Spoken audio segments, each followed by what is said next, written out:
Ayun guys, andito na naman tayo sa Roblox. Magtutrolly sa Pining Tower.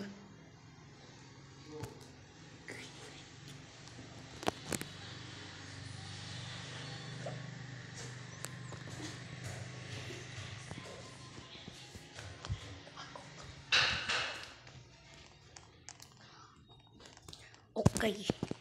Dito tayo ngayon sa Pining Tower. And ang goal natin, makarating dun. Pero ewan ko lang kung bakit. At kung paano tayo makakarating dun sa taas na yun. Tara, i-try natin kung kaya ba natin.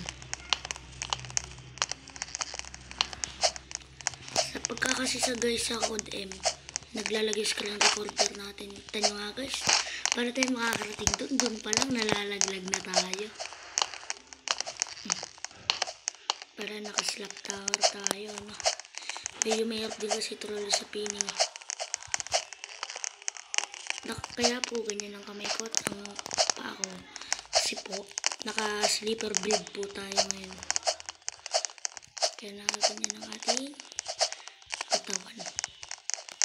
So, mga content natin ngayon is tungkol sa Roblox because may video. Yung nag-viral ko pong video ay binura ko na. Kasi sabi ko po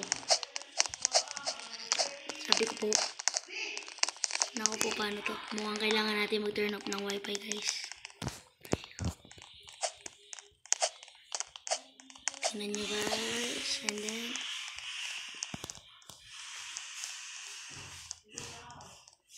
open. Yan, naka-open na guys. Okay, all good. Tayo naman matuturo ngayon. Okay.